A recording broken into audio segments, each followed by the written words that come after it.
This interview is for information only and should not be considered as investment advice or a recommendation to buy shares in the company featured. Welcome to this Stockbox interview.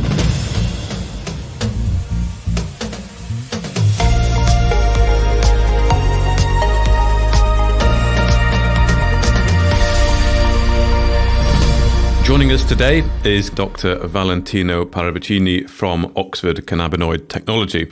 Welcome to you. We are obviously going to be talking today a bit of a special feature on Program 1, that is your in-licensed compound, initially targeting neuropathic and visceral pain.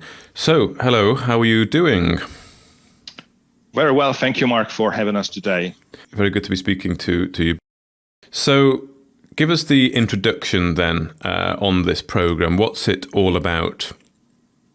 Yeah, so Program 1, as we call it, OCT focuses 1201, or 201 for short, is a CB2 agonist, a very specific, important CB2 agonist. What does it mean practically? So as you know, there's a lot of hype about cannabis and the potential medical use of cannabis and the molecule that are present in the plant to treat different type of indication disorders. The focus is on pain, and there's a long history around that, and that's why our company, based on this long history, based on preclinical data, but also based on data in humans, so clinical data, has decided to focus on pain. The reason why in cannabis and the molecule they're called containing this plant is they're called cannabinoids, are having a beneficial effect, is that they interact with a system that is obviously was already existing in our body and is obviously serves a purpose, like any other system in our body. And it's important to maintain a certain balance or homeostasis, as we call it sometimes, between what is right and what is wrong, and keeping the body clock ticking, so to speak. This system has been called endocannabinoid system to stress the fact that it interacts with molecules that are present in cannabis. So there are many parts of this system. An important component are the receptor. The most famous one, not the only one, are CB1 and CB2. CB1 is the one, for example, is mostly linked to the action of THC, tetrahydrocannabinoid, on our body. So it gives you the psychotropic effects if you want the high when you smoke cannabis. And another important receptor is CB2. CB2 does not have this psychotropic effect. It is expressed mostly in the periphery of the body, not in the central nervous system, but it's also expressed in the central nervous system, actually.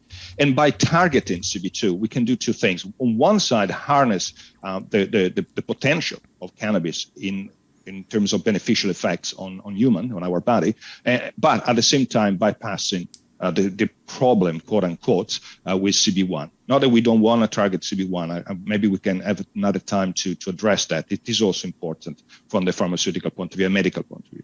So CB2, OCT 1201, activates this receptor. CB2, as I said, it's very potent in that, and it does not have the psychotropic effect of CB1. For this reason, I think we can benefit many aspects. And it can have an impact on many indication if you want, basically benefiting many, many patients. The company has decided to work on pain. There are other indications, for example, inflammation, for example, epilepsy or neurodegenerative disorder. But again, the importance of pain is obvious. There are many preclinical data, as I mentioned, some clinical data as well. So we think that this molecule has a potential. And of course, we started having a small molecule, as I said, a compound, if you want, a chemical, but that is not enough to have a drug. You need to develop it so that you can use it in human. And in order to do that, you have to have that chemical in the right form. You have to be able to give it to a human being in a certain formulation, as we said, but also to show that it's, yes, efficacious, but safety. And that's what we are doing right now. We are at the end of this development program where we have taken this initial sort of starting point that is the chemical OCT 1201, and we are almost at the point where it's going to be a drug that is going to clinical trial. All this process was long, was very intensive, We accelerated it quite a lot, but I'm happy to say that's basically we're aiming to go into clinical trial in next year, in the first quarter of next year. The main indication for this is say pain and is chemotherapy-induced peripheral neuropathy, and then visceral pain, particularly one linked to irritable bowel syndrome or IBS. Okay. I wonder if we can just talk a little bit about the endocannabinoid system. Hopefully, don't get too scientific, but you mentioned about the name. So this is a system that's, how is it related? Was the name derived from how the body interacts with the cannabis molecules, or is the endocannabinoid system just an integral part of our body? No, the endocannabinoid system, like any drug, interacts with molecule. Let's call it like that. Sometimes receptor, sometimes enzyme. It's several molecules present in our body that are important to make our body working. And diseases is effectively, or syndromes, or for example, condition like pain. It's stress the fact that our body is not working as it used to be, and some of these molecules may be affected. So what drugs do is basically interact what is already existing in our body for the normal functionality of our body and changes that. And if you take it in a wrong way, obviously it's detrimental effect. Sometimes they're known as side effect. They're never side effect. They're unwanted effect.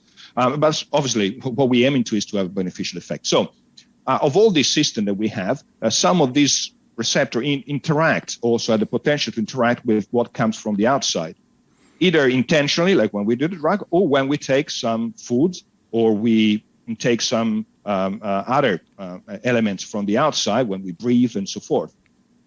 And that's where the effects from the environment, so to speak, takes place.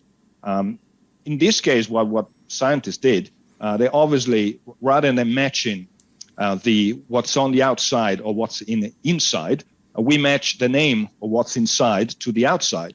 So all these receptors, they were already there. They didn't have a name. CB1, CB2, they're not really. And they have a name actually before that.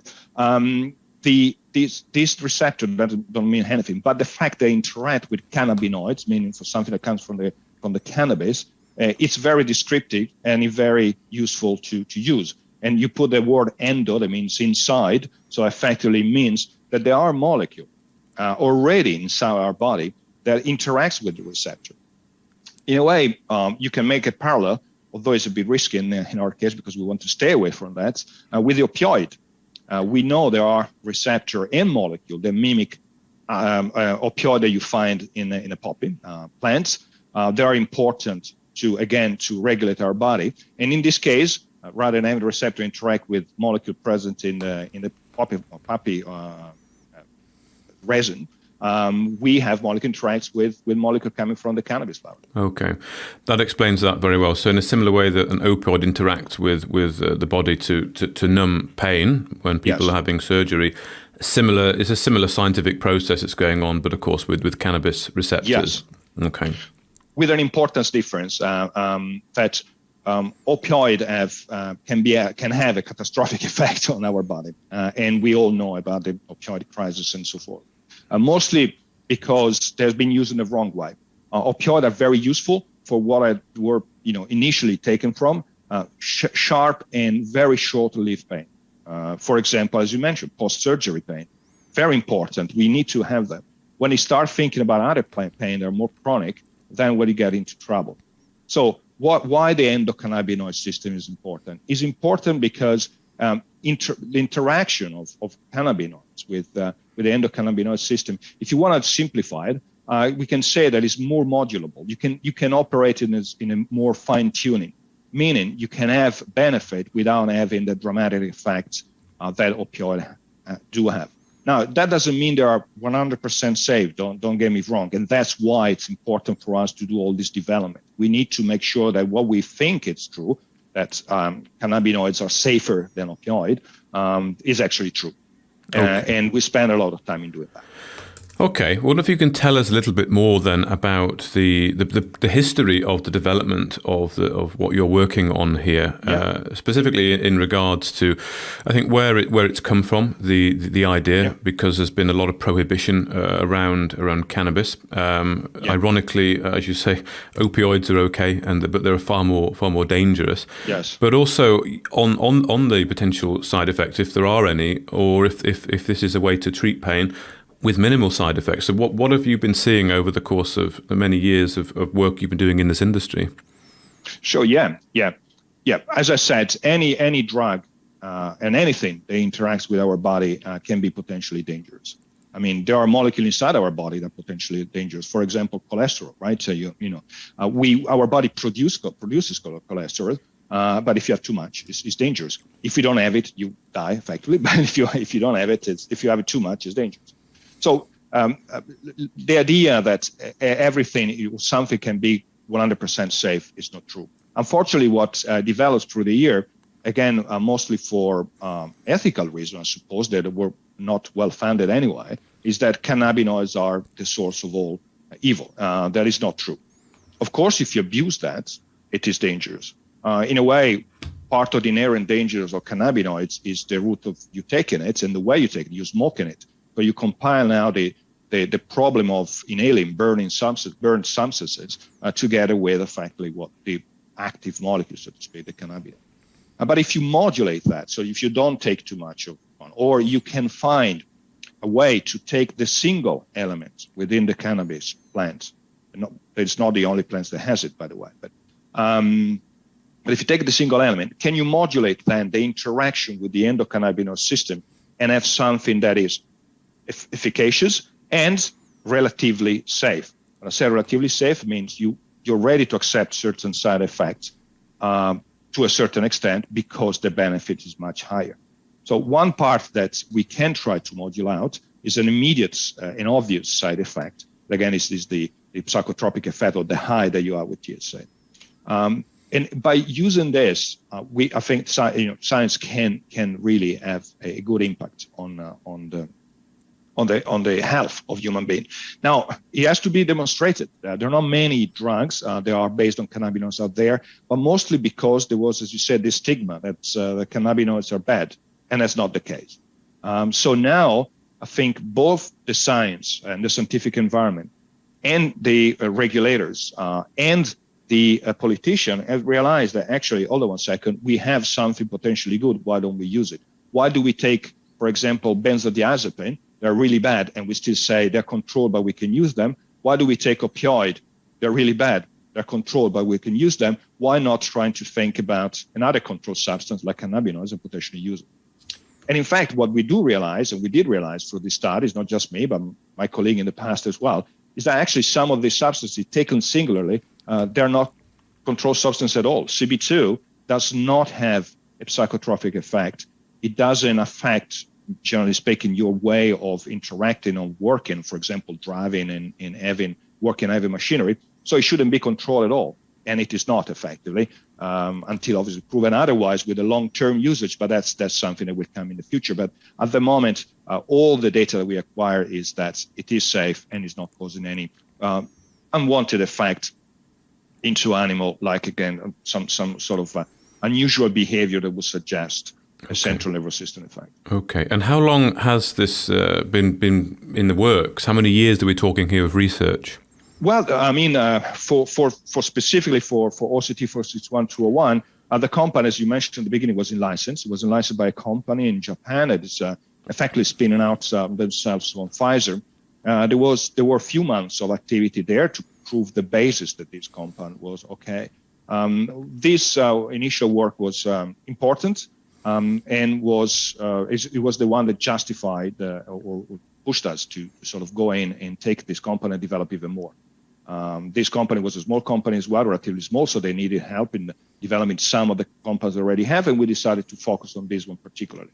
Okay. And when we started effectively after the IPO with a proper drug development, after we did some step again to confirm what has been observed before.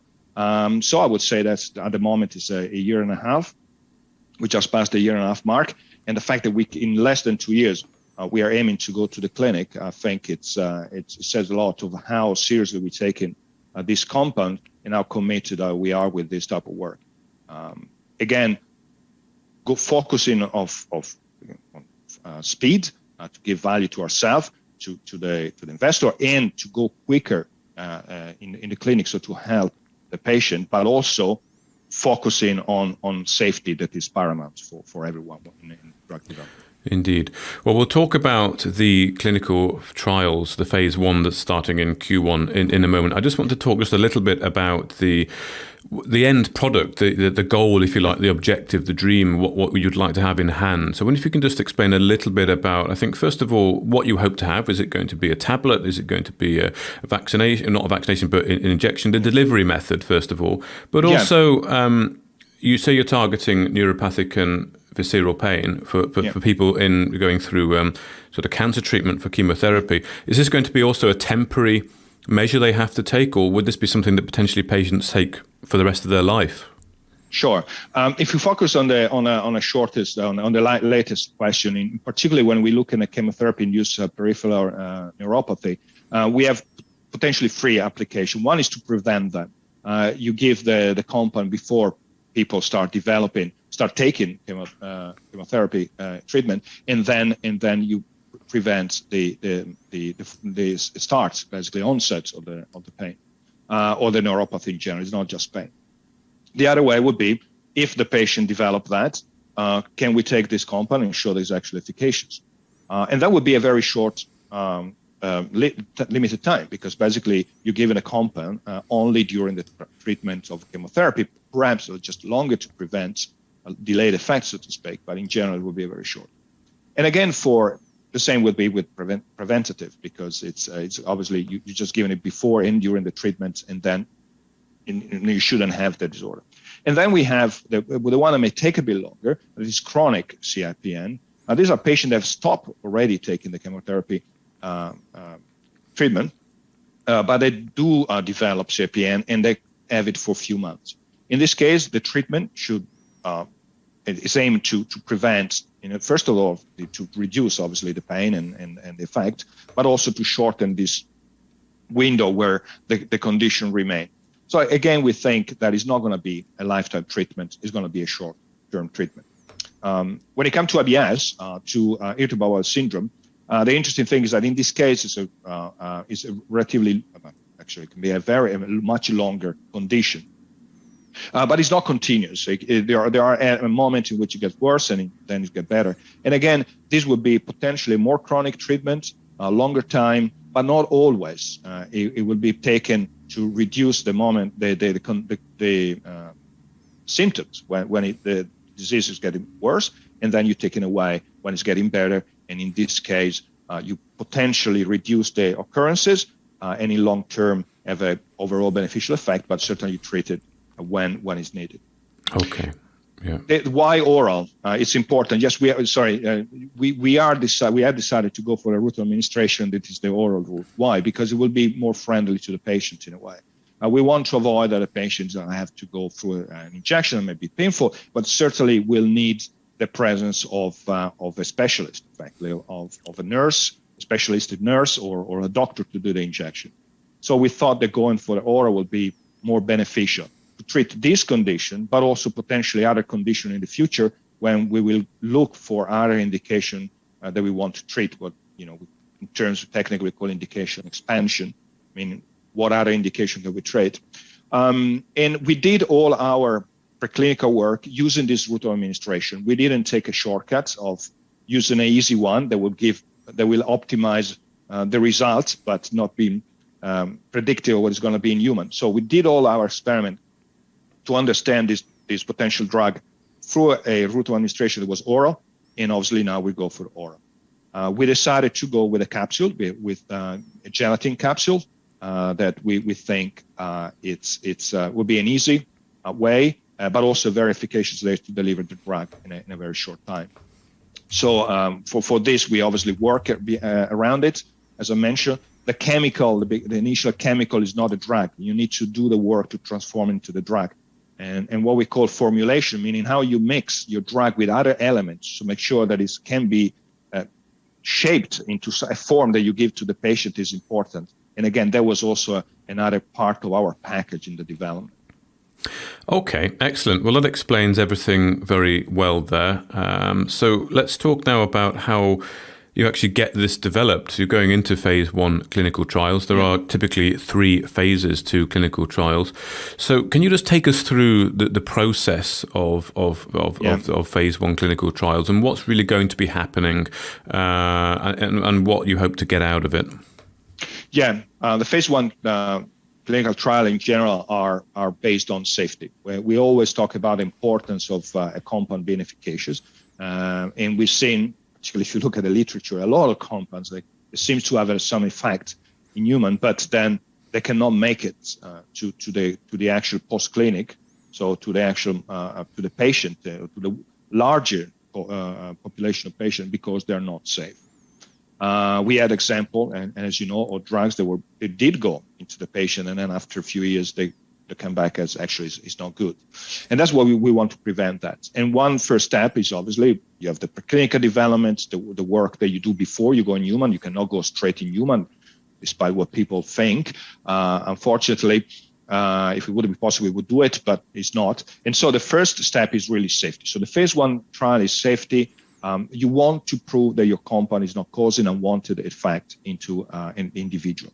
They will be initially with a very short period, so you give a single administration with a low dose that you think is not going to have any effect, and you prove that it's not going to have an effect. And then after that, you analyze the data, and you move to the next step where you increase the dose, and you do that in a reiterated fashion so that you're sure that when you reach at the dose that you think is going to be useful, efficacious in the patient, is still not dangerous. But you do it with a single administration first, and then you need to do with a multiple administration where you give it for a few days and you see what happens. The phase 1 clinical trial is important for safety, as we said, but also to understand how your drug works in a human body. Although we did a thorough amount of work in vitro and in vivo to show to predict how the drug is going to behave in a human body, or once in a human, we need to prove that. And that is also important. So we get what we call pharmacokinetic readout. Basically what it means is that we show how, if the drug is absorbed very well in a human being, how much goes into the blood and how long it's going to stay. And these are all important to potentially predict the efficacy and if the compound is efficacious, why it has efficacious. And then based on those initial data, you can fine tune, for example, potentially reducing the therapeutic dose because you see that in humans actually doing better than in animal. So it's very important. So safety, but also understand how your drug is, taken by your body and changed by your body and eliminated, so that then you can predict what happened to the later stages. Okay. That's the phase 1. The phase 2, instead, briefly, you start treating patients. And you have all your safety that you built with the phase 1. Now you start looking the real effect of the compounds. Is it still safe while being efficacious? So in that case, you use patients. You need to select the right population of patients and develop your clinical trial in that direction. Okay. The phase 3 is a very large clinical trial. That is the one that proved definitely that you did the right thing and the compound is actually efficacious. Indeed. So a big milestone moment when you get to phase 1. Just quickly, are you on track to get to do that in Q1? Yes, we are. It is a very important milestone for any research developments. And as a scientist, I've been in R&D for a while. I cannot tell you how happy I was for a minimal milestone, like deciding actually we had to develop a chemical into a potential drug. So you can imagine how happy I am to go into human. This is likely for me, I would say, it's not the first time. I have seen 3 compounds going into clinic, but it's a very important milestone because it proves that what we did was right, our hypothesis was correct, and we are really on our way to show that we benefit patients. And that, again, is the real reason why we're doing science in the first place, right? So science is interesting, but the end goal is always benefit the patient, and we keep always that in mind. Excellent. Well, thank you very much, Dr. Valentino Paravicini, the Chief Scientific Officer at Oxford Cannabinoid Technology, for giving us a good insight there into your Program 1. No, thank you very much for giving me this opportunity. It was really nice to talk to you again. If you enjoyed this interview, then give us a thumbs up, a like or a retweet. Subscribe to us on YouTube or follow us on Twitter and hit that notification bell to be the first to know when we release new content. There's loads of great content on our website too, across all our programs at stopboxmedia.com. Thank you for watching.